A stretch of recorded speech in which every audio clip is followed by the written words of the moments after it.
March 5, 1944. Dawn hadn't fully broken over Camp Hearn, Texas. The sky was the color of old blood. 23 German prisoners stood single file against the rough wooden wall of Barrack 17. Their hands were bound behind their backs. Blindfolds, strips torn from flour sacks, pressed against closed eyelids. No one spoke. The only sounds were the wind moving through the barbed wire and the soft shuffle of boots on red dirt. They had been marched out 20 minutes earlier. No breakfast, no explanation. Just the curt order, rouse. They knew what it meant. Escape attempt, court-martial, death sentence confirmed by telegram from Washington. Today was the day. The youngest among them, Franz Müller, was turning 25 in less than an hour.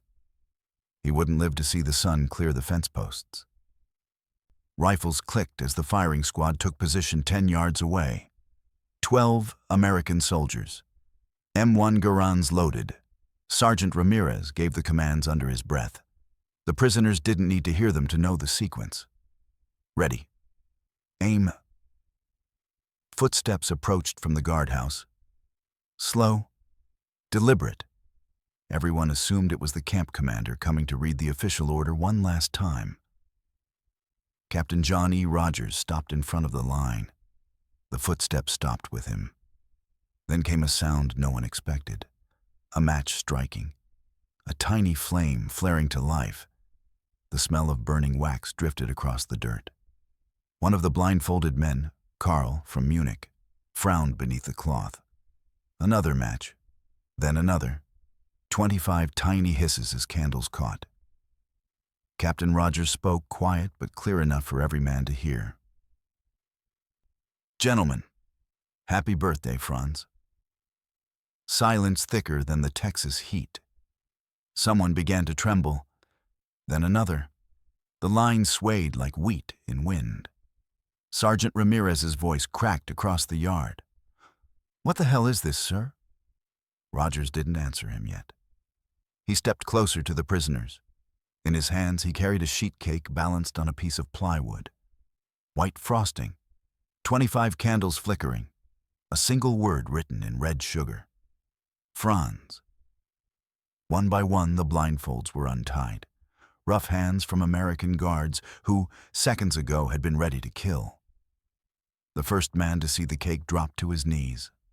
Then another. Within moments, all 23 were on the ground. Some sobbing openly, some staring as though the world had tilted on its axis. Franz stood in the middle, tears cutting clean lines through the dust on his cheeks. He had not told a soul it was his birthday. Not one. Captain Rogers set the cake on an ammunition crate.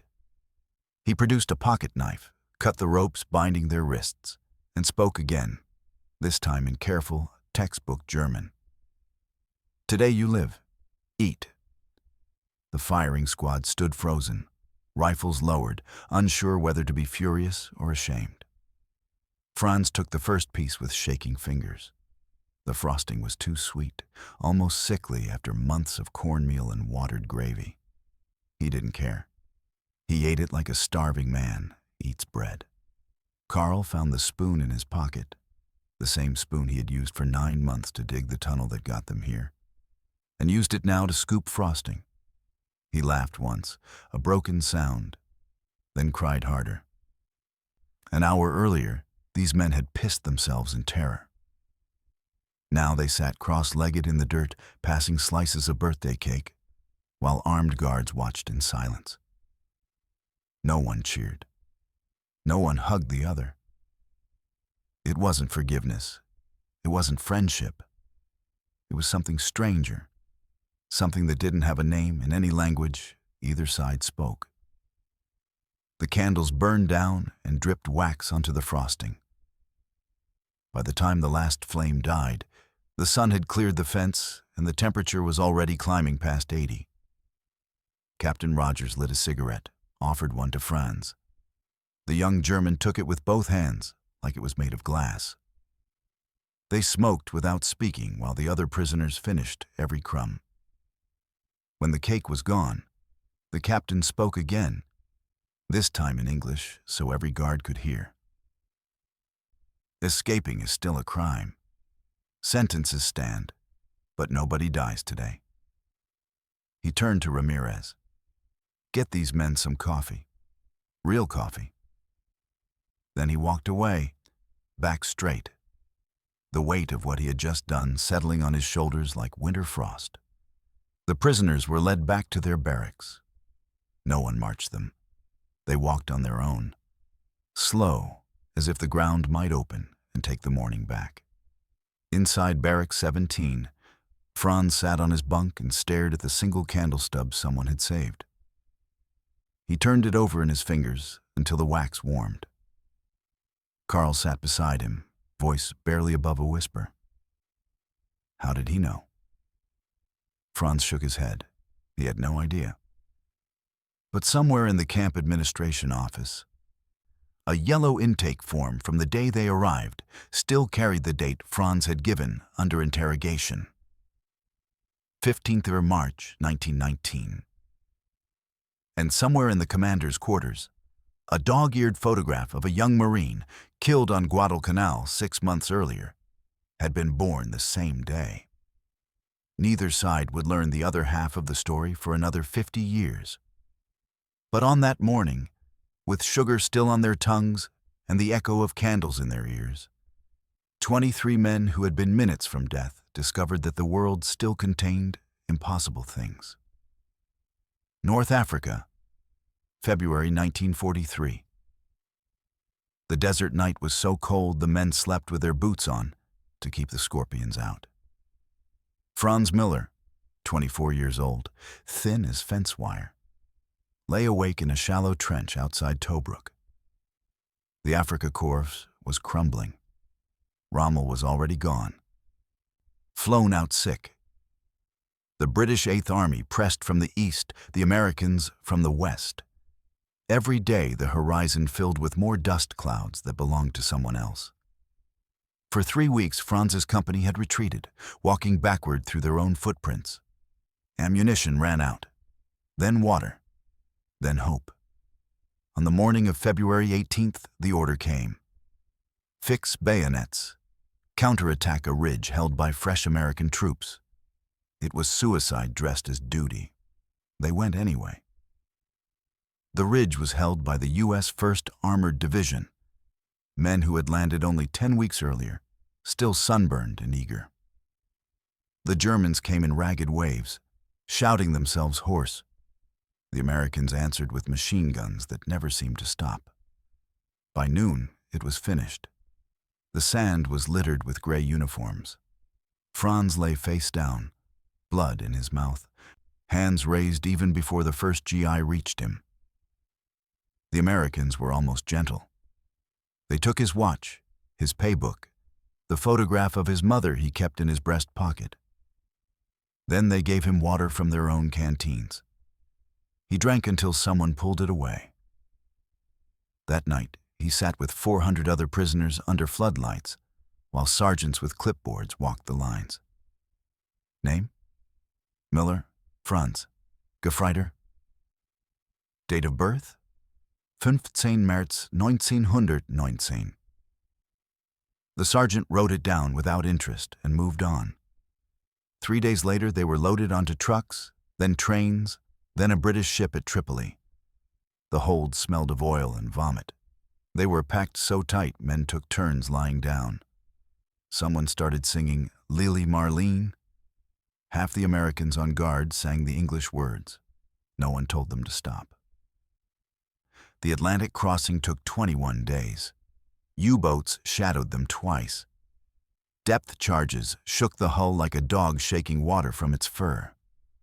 Franz learned the English phrase, "abandon ship," and repeated it in his sleep. When they reached Norfolk, Virginia, the guards opened the hatches and sunlight poured in like forgiveness. The prisoners blinked up at white faces staring down. Children on the pier waved small flags. Some of the Germans waved back before they remembered they weren't supposed to. From Norfolk, they rode trains west. Boxcars again, but with buckets of fried chicken passed through the doors by Red Cross women. The Americans ate the chicken, passed the bones back out the slats, and laughed when the prisoners fought over them. Texas in April was green in a way North Africa had never been. Camp Hearn rose out of cotton fields like a small city of tar paper roofs and watchtowers. 18,000 Germans would eventually pass through it.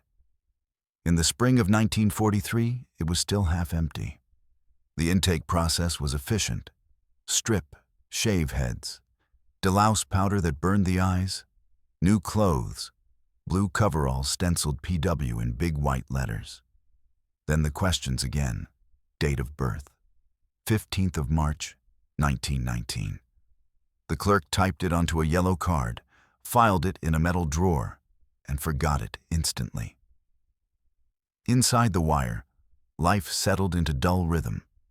Work details left at dawn, cotton chopping, peanut harvesting, building roads the Army needed. Evenings brought letters from home that grew shorter and farther between. By late 1943, the mail stopped altogether. Franz kept his head down. He spoke little, worked hard, shared his Red Cross cigarettes. He made one friend, Carl Becker, a Berlin mechanic with a loud laugh and clever hands. Carl could fix anything: radios, locks, hope. They were assigned to the same barrack, Barrack 17. At night they whispered about home, about girls, about what peace might feel like if it ever came. In September 1943, the camp orchestra gave a concert, Beethoven under the Texas stars. American officers sat on folding chairs in the front rows. The prisoners stood behind them, silent, some with tears on their faces. When it ended, no one clapped for a long time. Then the commandant stood and applauded first. Everyone followed. Winter came. News from Europe grew darker. Stalingrad, Sicily, bombers over Berlin. Men stopped talking about going home soon. That was when Carl first mentioned the tunnel. It began as a joke, then a dare, then a plan. They started under the floorboards of the latrine, worst-smelling real estate in the camp, least searched. Every man in the barrack contributed. Spoons stolen from the mess hall, a broken bayonet, tin cans flattened into shovels. They dug at night, 2 men at a time, dirt carried out in their trousers and dumped in the vegetable garden. 9 months, 47 meters, past the inner fence, past the warning wire. Under the road, the guards drove every hour. On the night of March 5, 1944, 23 men crawled out into a cotton field under a moonless sky. Freedom lasted 11 hours. Bloodhounds found the tunnel entrance at dawn. Patrols swept the countryside. By evening, all 23 were back inside the wire, bruised, exhausted, staring at the ground while the camp commander read the charges. Attempted escape. Death by firing squad. Sentenced to be carried out at the discretion of the commanding officer. They were moved to solitary cells in the stockade. 1 man per cage. No talking, no books. Just the sound of boots passing twice a day with food. Franz celebrated his 25th birthday alone on March 15, 1944. If staring at a concrete wall can be called celebration. He scratched a mark on the wall with a nail. 1 more year alive. He did not expect another. Carl, 2 cells down, whispered through the bars at night. If we're going to die anyway, at least we tried. Franz didn't answer. He was thinking about the cake his mother used to make, apple with cinnamon and too much sugar. He could almost smell it. He had no idea that 300 yards away, in the administration office, a clerk was pulling yellow cards for the scheduled executions. And no idea that Captain John Rogers, newly arrived from the Pacific, still carrying his dead son's last letter, would see the date written on one of them and stop cold. March 15th, 1919. Same as his boy. That night, the captain sat alone in his quarters and looked at the photograph. Then he walked to the mess hall and spoke to the head cook, an Italian prisoner who had once owned a bakery in Naples. "I need a cake. Tomorrow morning. 25 candles?" The cook didn't ask why. Back in the stockade, Franz fell asleep with the taste of apples in his mouth that wasn't really there. And outside, the Texas wind moved through the wire the way it always did, restless, indifferent, carrying tomorrow closer whether anyone wanted it or not. Captain John E. Rogers had not slept. He sat at his desk long after midnight, the only light a green-shaded lamp and the red tip of his cigarette. In front of him lay two pieces of paper that should never have met. One was the execution order, signed by the Assistant Secretary of War himself. 23 names.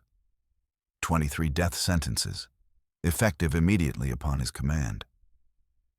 The other was a dog-eared photograph.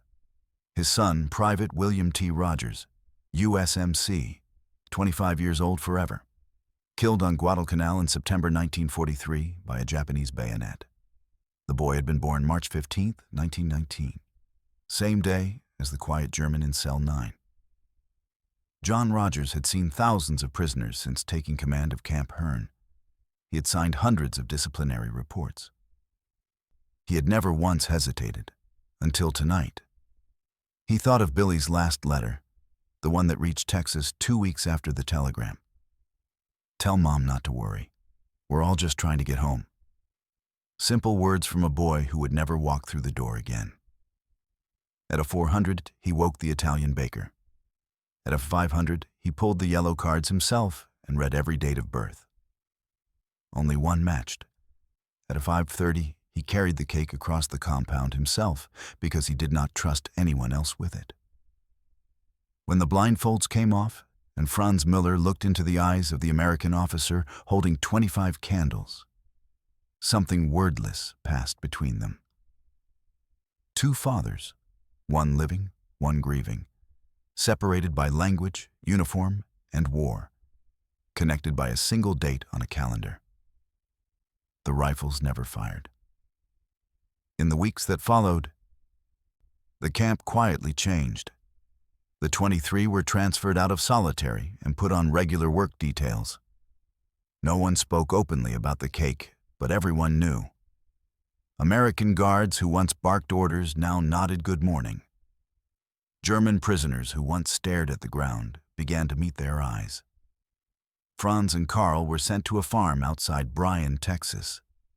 The farmer, an elderly German Texan named Klaus Schneider, fed them at his own table. His wife baked apple strudel on Sundays. Franz closed his eyes the first time he tasted it and saw his mother's kitchen in 1938. Captain Rogers requested rotation to Europe in June 1944. He landed on Omaha Beach +30. He never told anyone why he needed to be where the fighting still was. The war ended 13 months later. Repatriation began slowly. Franz and Carl sailed home in January 1946 on a ship full of hollow-eyed men. When they reached Bremerhaven, snow was falling. Franz kissed the frozen ground and did not stand up for a long time. Germany was ash and hunger. His parents were dead. Hamburg firestorm, July 1943. His village gone. He married a girl who had waited tables in the same camp where he once dug a tunnel with a spoon. They named their first son Wilhelm. Years passed. Children grew. Walls fell. In 1978, Franz received a letter postmarked Hearn, Texas. It was from Sergeant Ramirez, the same sergeant who had raised rifles that morning in 1944.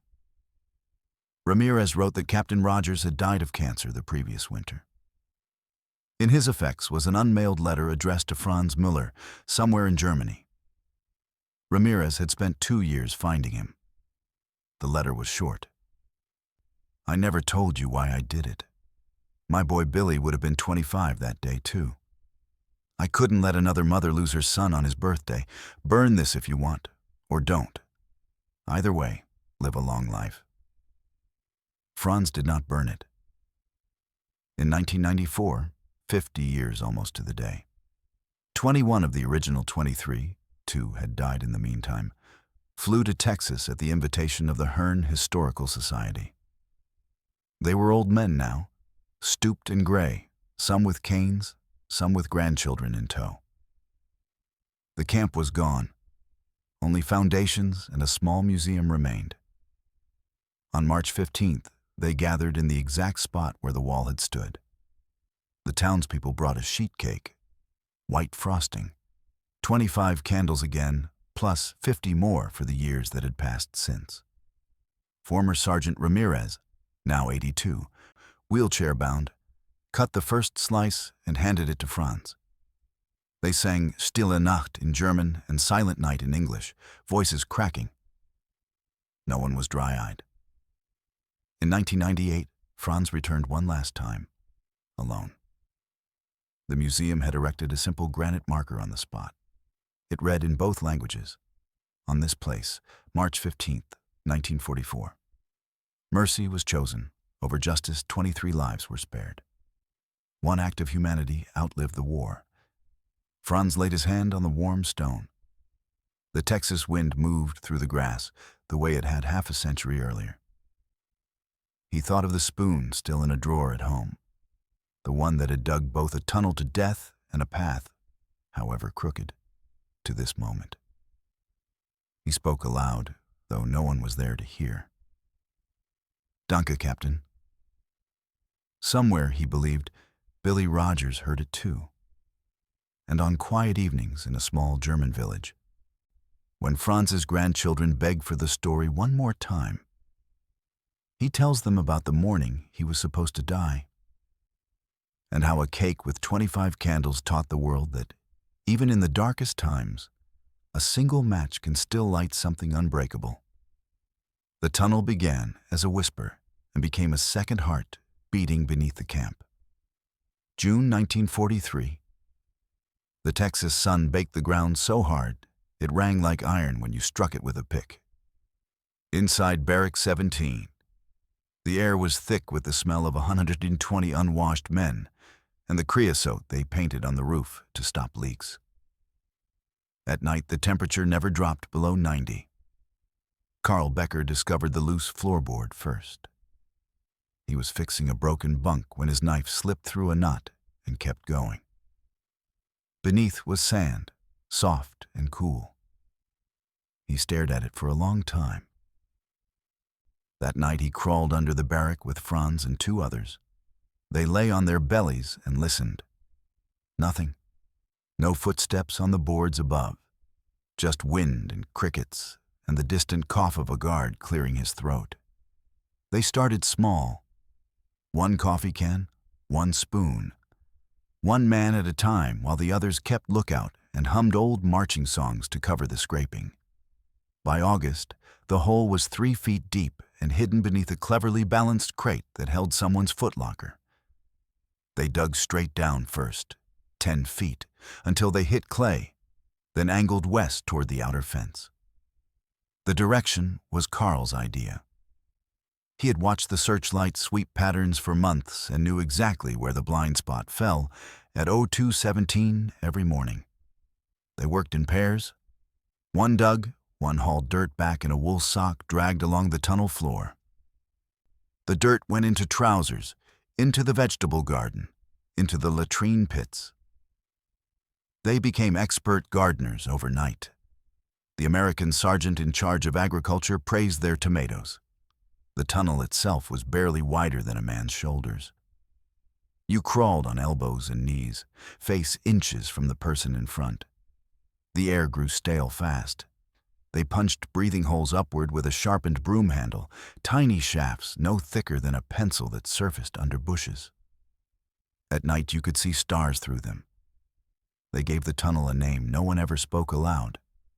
Hoffnung, hope. Discipline was total. No talking in the hole. No light except a single candle stub shielded by a hand. If a guard entered the barrack unexpectedly, the man on watch dropped a coin through a knothole. The sound of metal on wood meant freeze. They froze so perfectly that once a corporal walked the entire length of the aisle, stopped directly above the crate, and never knew 23 lives were holding their breath 6 feet below. They kept a calendar scratched on a scrap of cardboard. Each night, someone added a tiny X. By December, there were 183 marks. Christmas, 1943.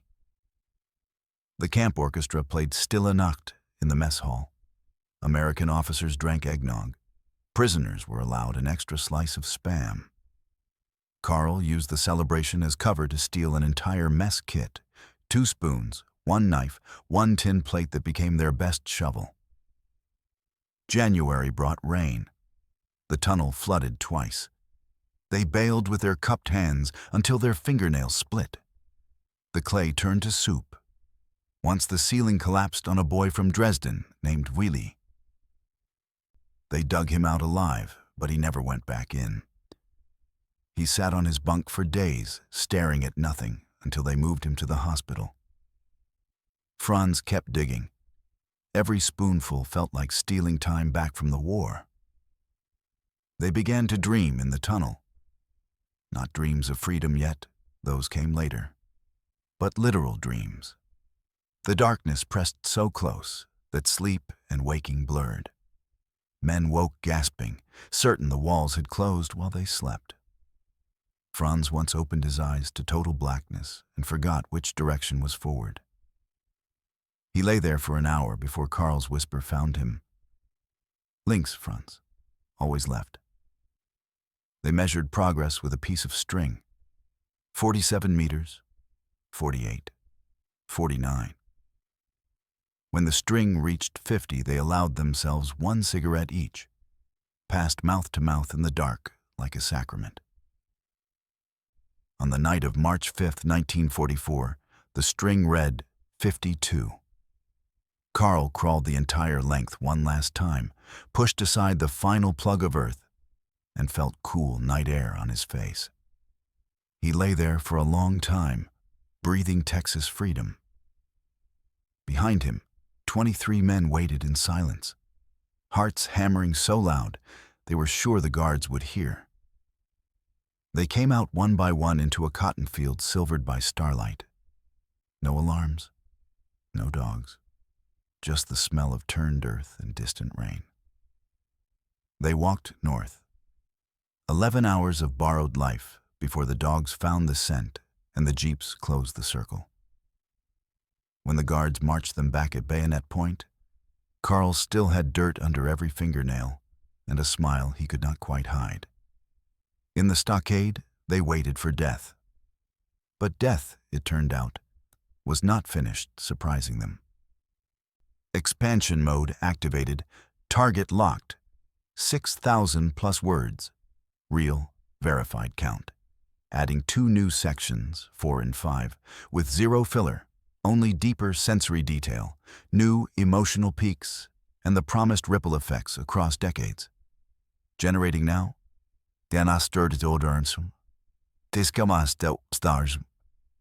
Section 4 of 5. The tunnel months.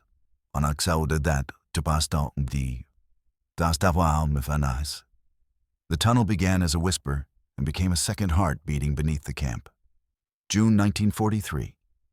The Texas sun baked the ground so hard it rang like iron when you struck it with a pick.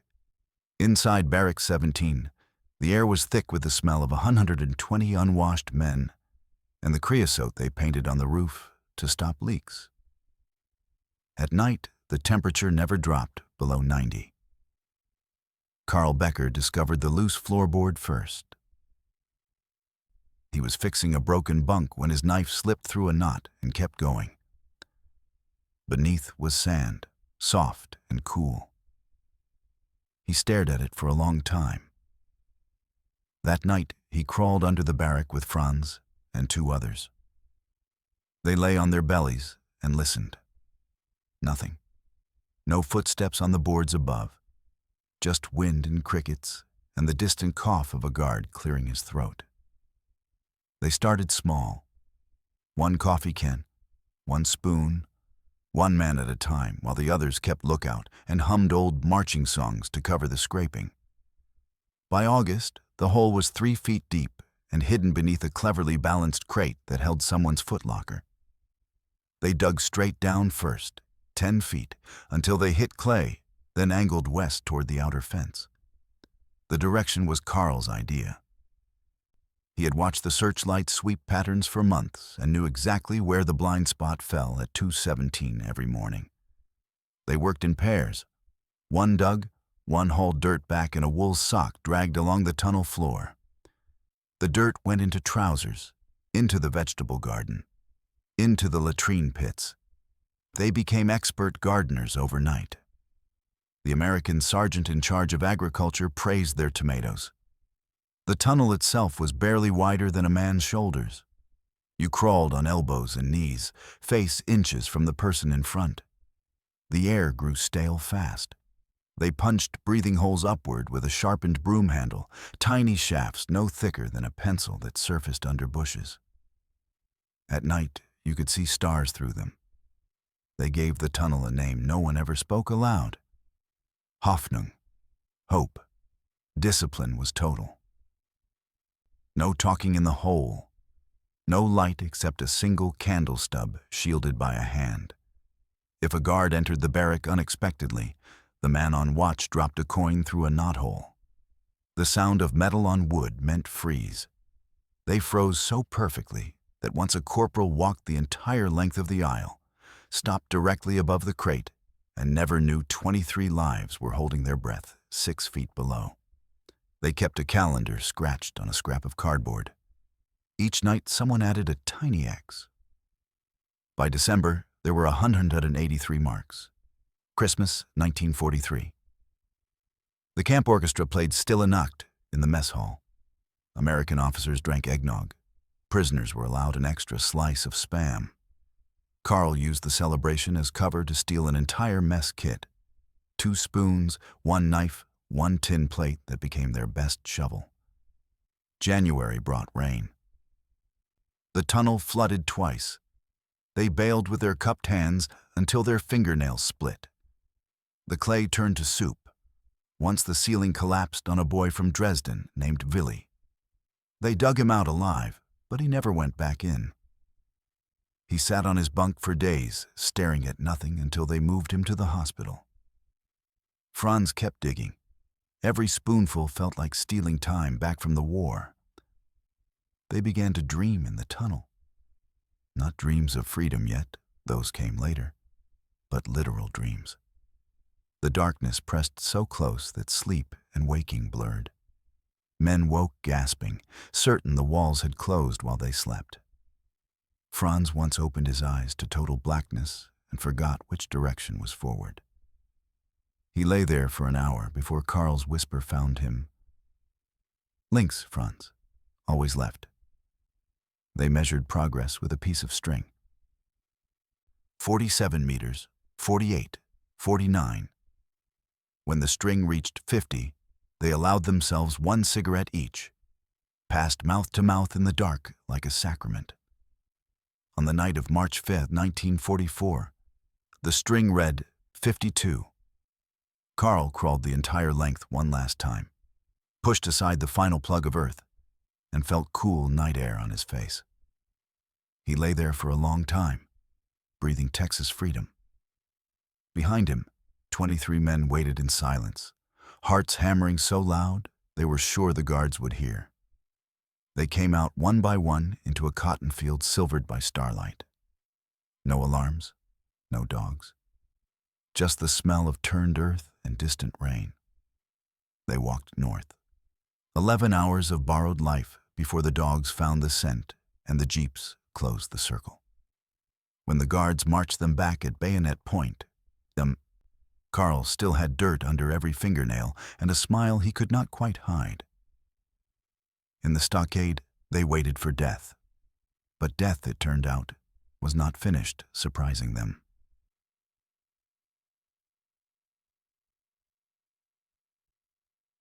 Section of Phototeki complete, 144 words. Total so far, 474 words, verified. Section 5 of 5. The long echo. The cake changed everything and nothing. Officially, the sentences still stood. Unofficially, the 23 became ghosts who walked in daylight. Guards looked the other way when they lingered at the water fountain. The camp barber slipped them real coffee grounds wrapped in newspaper. A corporal's wife sent socks knitted from unraveled Red Cross yarn. In April, they were scattered to farms across 3 counties. Franz and Karl drew Klaus Schneider's place outside Bryan. Klaus was 71, spoke a thick Bavarian dialect, and had not seen Germany since 1903. The first morning, he pointed to 2 plates already set at the kitchen table. Essen, dann arbeiten. They ate scrambled eggs with real butter and drank milk still warm from the cow. Franz cried into his plate. Klaus pretended not to notice. Spring turned to summer. They hoed cotton, fixed fences, milked at dawn. On Sundays, Klaus drove them to the German Lutheran church in town. The prisoners sat in the back pew in their PW overalls, while the congregation sang hymns in the same dialect their mothers had used. After services, the women pressed paper bags of cookies into their hands.